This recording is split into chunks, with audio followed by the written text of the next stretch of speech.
ನಮಸ್ಕಾರ. ನನ್ನ ಹೆಸರು ಆನಂದ್ ಅಂತೇಳಿ. ನಾನು MS ಮಾಡಿ ಈಗ ಸದ್ಯಕ್ಕೆ ಮಹಿಳಾ ಮತ್ತು ಮಕ್ಕಳ ಅಭಿವೃದ್ಧಿ ಇಲಾಖೆಯಲ್ಲಿ ತಾಲೂಕು ಸಂಯೋಜಕರಾಗಿ ಒಂದು ಯೋಜನೆಯಲ್ಲಿ ಕೆಲಸ ಮಾಡ್ತಾ ಇದ್ದೀನಿ. ಜೊತೆಯಲ್ಲಿ ನಾನು ನಮ್ದು MS ಆಗಿದೆ 2014ರಲ್ಲಿ.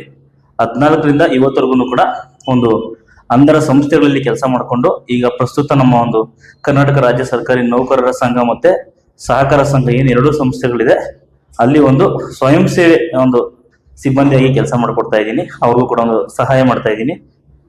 ಆಕ್ಚುಲಿ ಬಂದು MS ಹೋಗ್ಬೇಕಾದ್ರೆ ಶ್ರೀನಿವಾಸ ಮೂರ್ತಿ ಅಂತ ನಂಗೆ ಫಸ್ಟ್ ಪರಿಚಯ ಆಗಿದ್ದು. ಅದಕ್ಕೆ ಮುಂಚೆ ನಂಗೆ ಬ್ಲೈಂಡ್ಸ್ ನಂಗೆ ಐಡಿಯಾನೇ ಇರಲಿಲ್ಲ. ಸುಮ್ಮನೆ ನೋಡ್ತಾ ಇದ್ವಿ, ಏನೋ ಒಂಥರ ಕುರುಡ್ರು ಅನ್ನೋ ಥರ ನಾವು ಮಾತಾಡ್ಕೊಂಡು ಕಾಮನ್ ಆಗಿ ನಾವು ಎಲ್ಲರೂ ಮಾತಾಡ್ತಾರೆ, ನಾವು ಒಂದು ಕುರುಡ್ರು ಇದ್ದಾರೆ ಅಷ್ಟೇ, ಅದೇ ಪದೇ ಬರ್ತಾ ಇತ್ತು. ಕುರುಡ್ರು ಹೋಗ್ತಾ ನೋಡೋ ಫೀಲಲ್ಲೇ ಇತ್ತು. MS ಹೋದಾಗ ಇವ್ರು ಪರಿಚಯ ಆದ್ರು. ನಾವು ಹೋಗೋ ರೋಟಲ್ಲಿ ಶ್ರೀನಿವಾಸ ಮೂರ್ತಿ ಅನ್ನೋರು ಬರ್ತಾ ಇದ್ರು. ಅವ್ರನ್ನ ಕರ್ಕೊಂಡು ಹೋಗ್ಬೇಕಂತ ಅನಿಸ್ತು, ನನಗೆ ಗೊತ್ತಿಲ್ಲ. ನಾವು ಸುಮಾರು ಜನ ಹೋಗ್ತಾ ಇದ್ವಿ, ಬ್ಯಾಚಲ್ಲಿ ಒಬ್ಬನೇ ಹೋಗ್ತಾ ಇರಲಿಲ್ಲ. 4-5 ಜನ ಫ್ರೆಂಡ್ಸ್ ಒಟ್ಟಿಗೆ ಹೆಬ್ಬಾಳಿಂದ ಕೆಂಗೇರಿ ಏನೋ ಪಾಸ್ ಆಗ್ಬೇಕಾದ್ರೆ ಮಧ್ಯದಲ್ಲಿ ಇವ್ರದ್ದು ಲಗ್ಗೆರೆ ಅಂತ ಸ್ಟಾಪ್ ಅಲ್ಲಿ ಎತ್ಕೊಂತ ಇದ್ರು ಇವರು. ನಾನು ಡೈಲಿ ನೋಡ್ತಾ ಇದ್ದೆ ಅವ್ರನ್ನ ಎತ್ಸ್ಕೊಳೋದು, ಕಾಲೇಜಿಗೆ ಕರ್ಕೊಂಡು ಹೋಗೋದು, ಆ ಥರ ಮತ್ತೆ ಕರ್ಕೊಂಡ್ಬಂದು ಅವ್ರ ಮನೆ ಹತ್ರ ಬಿಟ್ಟು ಹೋಗೋದು. ಇದು ಹಂಗೆ ಅಲ್ಲಿ ಸ್ಟಾರ್ಟ್ ಆಯ್ತು. ಬ್ಲೈಂಡ್ಸ್ ಸಂಪರ್ಕ ಸ್ಟಾರ್ಟ್ ಆಗಿದೆ ಅಲ್ಲಿ ಆಕ್ಚುಲಿ ನನಗೆ. ಆಮೇಲೆ ಇವ್ನು ಬರೀಬೇಕಾದ್ರೆ ಪಕ್ಕದಲ್ಲಿ ಅದ್ರ ಬೇರೆ ಟೈಪ್ ಆ ಬ್ರೈಲ್ ಲಿಪಿನಲ್ಲಿ ಅಂತ ಬರ್ಕೊಂತ ಇದ್ದ. ಏನೋ ಒಂಥರ ಮಾಡ್ಕೊಂತ ನಂಗೆ ಇಂಟ್ರೆಸ್ಟ್ ಸ್ಟಾರ್ಟ್ ಆಯ್ತು. ಇದೇನು ಮಾಡ್ಕೊಂತಾವಲ್ಲ, ನಮ್ಗೆ ಅರ್ಥ ಆಗ್ತಿರಲಿಲ್ಲ. ಅದು ಡಾಟ್ಸ್ ನೋಡೋದಕ್ಕೆ ಒಂದ್ ಸ್ವಲ್ಪ ಅರ್ಥ ಆಗ್ತಿರಲಿಲ್ಲ. ಏನು ಇವನು ಅಂತ ನಾನು ನೋಡಿದೆ. ಆಮೇಲೆ ಅದು ನಂಗೆ ಅವಾಗ ಅರ್ಥ ಆಗಿಲ್ಲ ಬಿಡಿ, ಸುಮ್ಮನೆ ನೋಡ್ತಾ ಇದ್ದೆ, ಏನೋ ಕೇಳಿದೆ, ಅವನೇನೋ ಬರ್ಕೊಂತ ಇದ್ದ ಅಷ್ಟೇ. ಅದಾದ್ಮೇಲೆ ಇವ್ನು ಟಚ್ಚಲ್ಲಿ ಇದ್ದ. ಇವನು ಹೇಳ್ತಾ ಇರ್ತಕ್ಕಂಥದ್ದು, ಶ್ರೀನಿವಾಸ ಮೂರ್ತಿ ಅವ್ರು ಹೇಳ್ತಾ ಇರ್ತಕ್ಕಂಥದ್ದು ನನಗೆ ಕೆಲವೊಂದು ಪದಗಳು ಬ್ಲೈಂಡ್ಸ್ ಅವಾಗ ನನಗೆ ಸ್ವಲ್ಪ ಟಚ್ ಬಂತು. ಸ್ವಲ್ಪ ಐಡಿಯಾ ಇತ್ತು ಅಷ್ಟೇ, ಬಟ್ ಬೇಸಿಕಲಿ ನಂಗೆ ಏನೋ ಐಡಿಯಾ ಇರಲಿಲ್ಲ, ಅಷ್ಟು ಗೊತ್ತಿರಲಿಲ್ಲ ಅವ್ರದ್ದು ಏನು ಟೀಪಾಗಿ ಅವ್ರ ಬಗ್ಗೆ ಏನೋ ಐಡಿಯಾ ಇರಲಿಲ್ಲ. ಅದಾದ್ಮೇಲೆ MS ಮುಗ್ದಾದ್ಮೇಲೆ ಏನ್ ಮಾಡ್ಬೇಕು ಅಂತ ಗೊತ್ತಾಗದೆ ಸ್ವಲ್ಪ ಯಾವ್ದೋ 1 ವರ್ಷ ಡೆಲ್ಲಿಗೆ ಹೋಗಿ ಬಂದೆ, ಯಾವ್ದೋ IAS ಕೋಚಿಂಗ್ ಅಂತೇಳಿ. ಅದು ಕ್ಲಿಕ್ ಆಗ್ಲಿಲ್ಲ, ಅಲ್ಲಿ ಫೇಲ್ಯೂರ್ ಆಯ್ತು. ಸೊ ಬಂದು ಜಾಬ್ ಮಾಡೋಣ ಅಂತೇಳಿ ಜಾಬ್ ಹುಡ್ಬೇಕಾದ್ರೆ ನಾನು ಶ್ರೀನಿವಾಸ ಮೂರ್ತಿ ಅವ್ರನ್ನ ಕಾಂಟ್ಯಾಕ್ಟ್ ಮಾಡಿದೆ. ಯಾವ್ದೋ ಸಂಸ್ಥೆಯಲ್ಲಿ ಕೆಲಸ ಕೊಡಿಸೋ ಅಂತ. MS ಆಗಿತ್ತು. ಅದೇ ಬೇಸ್ ಮೇಲೆ ಮಿತ್ರ ಜೊತೆ ಅಂತ ಒಂದು ಅಂಧರ ಸಂಸ್ಥೆ ಇದೆ HSR ಲೇಔಟ್ ಅಲ್ಲಿ, ಅಲ್ಲಿ ಇವರೇ ರೆಫರ್ ಮಾಡಿದ್ದು. ಅಲ್ಲಿ ಹೋದಾಗ ಅಲ್ಲಿ ಬ್ರೈಲ್ಗೆ ಸಂಬಂಧಪಟ್ಟಂತೆ, ಬ್ಲೈಂಡ್ಗೆ ಸಂಬಂಧಪಟ್ಟಂತೆ ಕೆಲಸ ಮಾಡೋಂಥ ಒಂದು ಸಂಸ್ಥೆ ಸಿಕ್ತು. ಅಲ್ಲೇ ನನಗೆ ಫಸ್ಟ್ ಸ್ಟಾರ್ಟ್ ಆಗಿದ್ದು ಜರ್ನಿ. ಫಸ್ಟ್ ಸ್ಯಾಲ್ರಿ ಆಗಿರ್ಬೋದು, ಫಸ್ಟ್ ಲರ್ನಿಂಗ್ ಆಗಿರ್ಬೋದು, ಇವತ್ತು ಏನ್ ಅವ್ರ ಬ್ರೈಲ್ ಲಿಪಿ ಇದೆ ಅದೆಲ್ಲ ಕಲಿಯೋದಕ್ಕೆ ಅವಕಾಶ ಮಾಡಿಕೊಡ್ತದ್ದು ಸಂಸ್ಥೆ.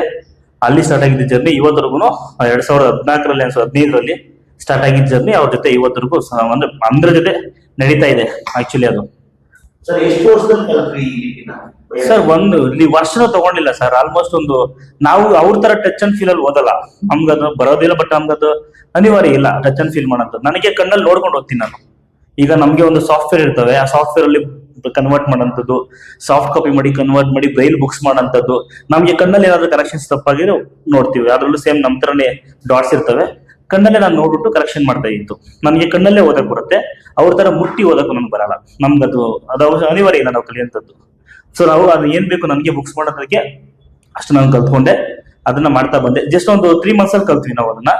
ಆಮೇಲೆ ಇವಾಗೂ ಅದು ನನ್ಗೆ ಬರುತ್ತೆ ಮಾಡೋಕ್ಕೆ. ಬ್ರೈಲ್ ಬುಕ್ಸ್ ಮಾಡೋಂಥದ್ದು, ಆ ಸಾಫ್ಟ್ವೇರ್ ಅಲ್ಲಿ ಕನ್ವರ್ಟ್ ಮಾಡೋಂಥದ್ದು, ಅವೆಲ್ಲ ನನಗೆ ಈಗಲೂ ನನ್ಗೆ ಬರುತ್ತೆ.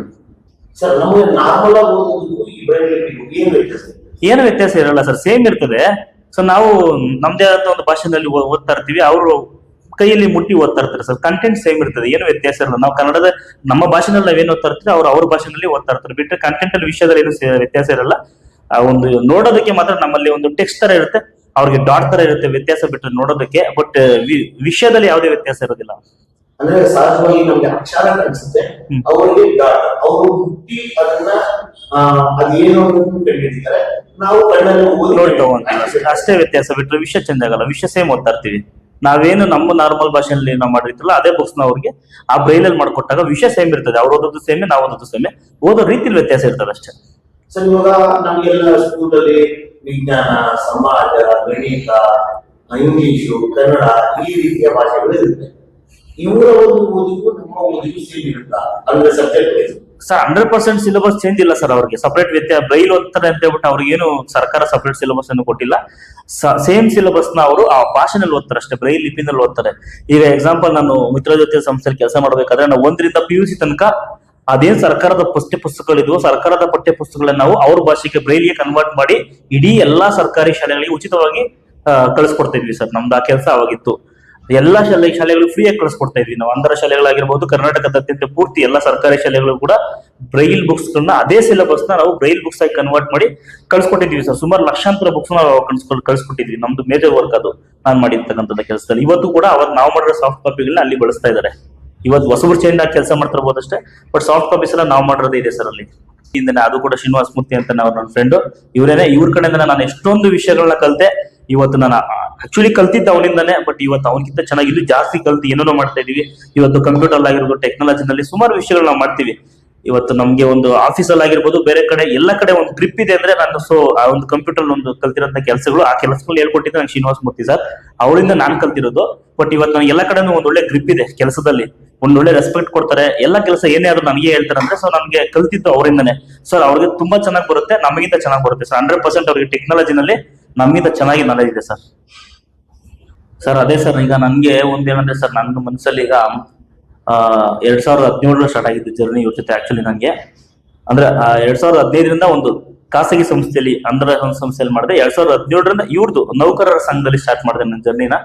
ಅಲ್ಲಿ ಸ್ಟಾರ್ಟ್ ಆದಾಗಿಂದ ಏನಕ್ಕೆ ಮಾಡ್ತಾರೆ, ಅವ್ರು ಕಡಿಮೆ ಗೌರವಧನ ಅಂತ ಕೊಡ್ತಾ ಇದ್ರು, ಒಂದು ಅಮೌಂಟ್ ಕೊಡ್ತಾ ಇದ್ರು. ಬಟ್ ಅಮೌಂಟ್ಗೋಸ್ಕರ ಅಂತ ನಾನು ಕೆಲಸ ಮಾಡಿಲ್ಲ. 8 ವರ್ಷದಲ್ಲಿ ಇವತ್ತರೆಗೂ ನಾನು ಅಷ್ಟೇ ಅಮೌಂಟ್ಗೆ ಕೆಲಸ ಮಾಡ್ಕೊಟ್ಟೆ. ಆದ್ರೆ ಒಂದು ಸೇವೆ ನನ್ನ ಫೀಲ್ ಹೆಂಗಂದ್ರೆ ಸರ್, ಎಲ್ಲೋ ಒಂದ್ ಕಡೆ ನಾವು ಯಾರಿಗಾದ್ರೂ ಒಂದು ಹೆಲ್ಪ್ ಮಾಡ್ತಾ ಇದ್ರೆ ನಮ್ಗೆ ದೇವ್ರು ಎಲ್ಲೋ ಒಂದ್ ಕಡೆ ಒಳ್ಳೇದ್ ಮಾಡ್ತಾರೆ ಅನ್ನೋ ಫೀಲ್ ನನಗಿದೆ ಮನ್ಸಲ್ಲಿ. ಸೊ ಅದಕ್ಕಿಂತ ನಾನು ಅವ್ರಿಗೆ ಅದಕ್ಕೋಸ್ಕರ ಮಾಡ್ಕೊಂಬಂದೆ. ಸಂಬಳ ಕೊಡ್ತಾರೆ, ದುಡ್ಡು ಕೊಡ್ತಾರೆ ಅಂತ ಒಂದು ವಿಚಾರ ನಾನು ಯಾವತ್ತೂ ಅನ್ಕೊಂತಾ ಇರ್ತೀನಿ ಸರ್.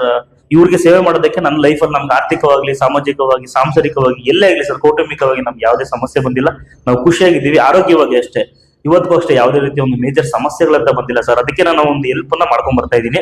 ದುಡ್ಡುಗೋಸ್ಕರ ಮಾಡ್ತಾ ಇಲ್ಲ. 100% ನಾನು ಸರ್ವಿಸ್ ಇರ್ಲಿ, ಎಲ್ಲೋ ಒಂದ್ ಕಡೆ ನಾವು ದುಡ್ಡು ಕೊಟ್ಟಂತ ಹೆಲ್ಪ್ ಮಾಡಕ್ ಕಷ್ಟ ಇರ್ಬೋದು ಸರ್, ನಮ್ಗೆ ಅಷ್ಟು ಫೈನಾನ್ಷಿಯಲಿ ಸ್ಟ್ರಾಂಗ್ ಇಲ್ಲದೆ ಇರ್ಬೋದು. ಈ ತರದ ವಿಚಾರಗಳಲ್ಲಿ, ಗೊತ್ತಿರತಕ್ಕಂಥ ವಿಚಾರಗಳಲ್ಲಿ ಹೆಲ್ಪ್ ಮಾಡೋಣ, ಅವ್ರಿಗೆ ಸಹಾಯ ಮಾಡೋಣ ಅನ್ನೋ ಫೀಲ್ ಅಂತೂ ಮನಸ್ಸಲ್ಲಿದೆ. ಅದರಿಂದ ನಾವು ಮಾಡ್ಕೊಡ್ತಾ ಇದೀವಿ ಸರ್ 100%. ಆಮೇಲೆ ಇನ್ನೊಂದು ಮೇಜರ್ ಅಂದ್ರೆ, ಅವ್ರ ಜೊತೆ ಕೆಲಸ ಮಾಡ್ತಿರೋದ್ರಿಂದ ಸೊ ನನಗೆ ಸಿಕ್ಕಾಪಟ್ಟೆ ಲರ್ನಿಂಗ್ ಇದೆ ಸರ್. ಮತ್ತೆ ನಾವು ಎಷ್ಟೊಂದು ವಿಚಾರಗಳು ಅವ್ರು ಹೇಳ್ತಾರೆ, ನಮ್ಗೆ ಎಷ್ಟೊಂದು ಗೊತ್ತಿರುತ್ತೆ ನಮ್ಗೆ, ಅದನ್ನ ನಾವು ಮಾಡಕ್ ಹೋಗಲ್ಲ ಸರ್. ಅವ್ರು ನಮ್ಗೆ ಹಿಂಗ್ ಬೇಕು ಅಂತ ಹೇಳಿದಾಗ ನಾವು ಅದನ್ನ ಎಕ್ಸ್ಪ್ಲೋರ್ ಮಾಡ್ತೀವಿ ಸರ್. ಅವ್ರಿಗೋಸ್ಕರ ಹಿಂಗ್ ಮಾಡ್ಕೊಳೋಣ ಅಂತ. ಅದು ನಮ್ಗೆ ಸಿಕ್ಕಾಪಟ್ಟೆ ಲರ್ನಿಂಗ್ ಆಗುತ್ತೆ ಸರ್. ನಮ್ಗೆ ಎಷ್ಟೊಂದು ವಿಷಯ ಗೊತ್ತಿರುತ್ತೆ, ನಾವು ನೆಗ್ಲೆಕ್ಟ್ ಮಾಡ್ತಾ ಇರ್ತೀವಿ. ನಾವು ಬೇಡ ಬಿಡು, ಏನಕ್ಕೆ ಬಿಡು, ಗೊತ್ತು, ಸಿಂಪಲ್ ಅಂತ ಇರ್ತೀವಿ. ಬಟ್ ಅವ್ರಿಗೆ ಅದು ಬೇಕಾಗಿರುತ್ತೆ. ನಾವು ಅದನ್ನ ಮಾಡೋಕೋದಾಗ ಸುಮಾರು ವಿಚಾರಗಳು ಅವ್ರ ಕಡೆ ಕಲ್ತ್ಕೊಂಡಿದೀವಿ ಸರ್. ಇದು ನಂಗೆ ತುಂಬಾ ಎಫೆಕ್ಟ್, ನನ್ಗೆ ಹೆಲ್ಪ್ ಆಗ್ತಾ ಇದೆ ಸುಮಾರು ಸರ್. ನನ್ನ ಪ್ರಕಾರ ಅವ್ರಿಗೆ ಕಣ್ಣು ಒಂದು ಬಿಟ್ರೆ ಸರ್, ಇನ್ನೆಲ್ಲಾನು ಚೆನ್ನಾಗಿ ಇರ್ತಾರೆ. ಅಂದ್ರೆ ನಮ್ಗಿಂತ ಚೆನ್ನಾಗಿ, ಒಳ್ಳೆ ಬೌದ್ಧಿಕವಾಗಿ ತುಂಬಾ ಚೆನ್ನಾಗಿದ್ದಾರೆ ಅಂತ ನನ್ನ ಭಾವನೆ ಸರ್. ಕಣ್ಣೊಂದು ನೋಡೋದಕ್ಕೊಂದಿಲ್ಲ ಅಂತ ಬಿಟ್ರೆ ಸರ್, ಆಕ್ಚುಲಿ ಇನ್ನು ಯಾವುದೇ ರೀತಿಯಲ್ಲಿ ಇಂಟೆಲೆಕ್ಚುಯಲ್ ಆಗಿರ್ಬೋದು, ಫಿಸಿಕಲಿ ಆಗಿರ್ಬೋದು, ಎಲ್ಲದೂ ಸ್ಟ್ರಾಂಗ್ ಇದಾರೆ ಸರ್. ಚೆನ್ನಾಗಿ ಕೆಲಸಗಳು ಮಾಡ್ತಾರೆ. ಇಲ್ಲೂ ನಾನು ನೋಡ್ತಾ ಇರ್ತೀನಿ, ಬಂದಾಗ ಸುಮಾರು ಜನ ಬಂದು ಹೆಲ್ಪ್ ಮಾಡ್ತಾರೆ ಸರ್. ಅದೊಂದು ಸರ್ ಅಷ್ಟೇ, ಕಣ್ಣಿಲ್ಲ ಅನ್ನೋದೊಂದು ಫೀಲ್ ಬಿಟ್ರೆ ಇನ್ನೆಲ್ಲ ಪರ್ಫೆಕ್ಟ್ ಆಗಿದ್ದಾರೆ ಸರ್. ತುಂಬಾ ಚೆನ್ನಾಗಿ ಏನ್ ಮಾಡ್ತಾರೆ ಅಂತ ನನ್ನ ಭಾವನೆ. ಅದೊಂದೇ ವ್ಯತ್ಯಾಸ ಸರ್ ಅಷ್ಟೇ ಸರ್. ಆಕ್ಚುಲಿ ಹಂಗ್ ಮಾಡ್ಕೊಂಬಾರ್ದು. ಅವ್ರಿಗೋಸ್ಕರನೇ ಪುಷಪ್ ಮಾಡೋದಕ್ಕೆ ಸಾಕಷ್ಟು NGO ಕೆಲಸ ಮಾಡ್ತಾ ಇದಾರೆ. ಅವ್ರಿಗೆ ಟ್ರೈನ್ ಅಪ್ ಕೊಡ್ತಾರೆ, ಚೆನ್ನಾಗಿ ಎಜುಕೇಶನ್ ಕೊಡ್ತಾರೆ. ಎಜುಕೇಶನ್ ಪಡ್ಕೊಂಡು ಆಕ್ಸೆಸಿಬಿಲಿಟಿ ಇದೆ, ಅವ್ರಿಗೋಸ್ಕರ ಟೆಕ್ನಾಲಜಿ ಡೆವಲಪ್ ಮಾಡಿದ್ದಾರೆ. ಅದನ್ನ ಕಲ್ತ್ಕೊಂಡು ಅವ್ರು ಸ್ಟ್ರಾಂಗ್ ಆಗಿ ನಿಂತ್ಕೊಬೇಕು ಸರ್. ಸರ್ಕಾರದಲ್ಲೂ ಕೂಡ 5% ರಿಸರ್ವೇಶನ್ ಕೊಟ್ಟಿದ್ದಾರೆ. ಅವ್ರಿಗೋಸ್ಕರನೇ ಬೇಗ ಕೆಲಸ ಸಿಗುತ್ತೆ. ಸ್ವಲ್ಪ ನಾಲೆಜ್ ತಗೊಂಡ್ರು ಸಾಕು, ಅವ್ರಿಗೆ ಬೇಗ ಕೆಲಸ ಸಿಗೋ ಚಾನ್ಸಸ್ ಇರ್ತದೆ. ಸೊ ಅವ್ರು ಅದನ್ನ ಬಳಸ್ಕೊಬೇಕು ಸರ್. ಯಾವುದೇ ಕಾರಣಕ್ಕೂ ಸೂಸೈಡ್ ಮಾಡ್ಕೊಂಬಾರ್ದು. ಇರೋ ಸೌಲಭ್ಯಗಳನ್ನ ಬಳಸ್ಕೊಂಡು ಟೆಕ್ನಾಲಜಿನ ಬಳಸೋದನ್ನ ಕಲಿಬೇಕು ಸರ್. ಕೆಲವರು ಏನ್ ಮಾಡ್ತಾರೆ ಸರ್, ಮನೆ ಬಿಟ್ಟು ಆಚೆ ಬರಲ್ಲ, ಒಳಗೆ ಇರ್ತಾರೆ. ಹೆಂಗ್ ಸರ್ ಕಲಿಯಕ್ ಸಾಧ್ಯ? ಬರ್ಬೇಕು, ಹೊರಗಡೆ ಸಂಸ್ಥೆಗಳ ಜೊತೆ ಬೆರಿಬೇಕು. ಈ ತರ ಶ್ರೀನಿವಾಸ ಮೂರ್ತಿ ಅಂತವ್ರು ಸುಮಾರು ಜನ ಈ ತರ ಕೆಲಸ ತುಂಬಾ ಸ್ಟ್ರಾಂಗ್ ಇದಾರೆ ಸರ್ ಟೆಕ್ನಾಲಜಿ ನಾಲೆಜ್ ಅಲ್ಲಿ. ಅಂತವ್ರ ಜೊತೆ ಬೆರೆತು ಹೊಸ ನಾಲೆಜ್ ಅನ್ನ ಕಲ್ತ್ಕೊಂಡು ಅವ್ರು ಸ್ಟ್ರಾಂಗ್ ಆಗ್ಬೇಕು. ಸ್ಟ್ರಾಂಗ್ ಆದ್ರೆ ಆಟೋಮೆಟಿಕಲಿ ಲೈಫ್ ಚೆನ್ನಾಗಿರುತ್ತೆ. ಅವರು ಮನೆಯಲ್ಲೇ ಇಟ್ಕೊಂಡು 4 ಗೋಡೆ ಬಿಟ್ಟು ಆಚೆ ಬಂದ ನಡೆಯಕ್ ಬರಲ್ಲ ಅಂದ್ರೆ ಸೊ ಅವ್ರ ಫಾಲ್ಟ್ ಸರ್ ಅದು. ಎಷ್ಟು ಬರೀ ಕಣ್ಣು ಬಗ್ಗೆ ಮಾತಾಡ್ತಾರೆ, ಎಷ್ಟೋ ಜನ ಕಾಲಿಂದ ಹೊರಗಡೆ ಬಂದು ಓಡಾಡ್ತಾರೆ ಸರ್. ಸೊ ಅದನ್ನೆಲ್ಲ ನಾವು ನೋಡಿದಾಗ ಇದೇನು ಸಮಸ್ಯೆ ಇಲ್ಲ ಸರ್. ಅವ್ರನ್ನ ಅದನ್ನ ಮೆಟ್ಟಿನ ಅಂತ ಕಲಿಬೇಕು ಸರ್. ನಾಲೆಜ್ ಅನ್ನ ಬೆಳೆಸ್ಕೊಂತ ಹೋದ್ರೆ ಆಟೋಮೆಟಿಕಲಿ ಅವ್ರು ಸ್ಟ್ರಾಂಗ್ ಆಗ್ತಾರೆ ಸರ್.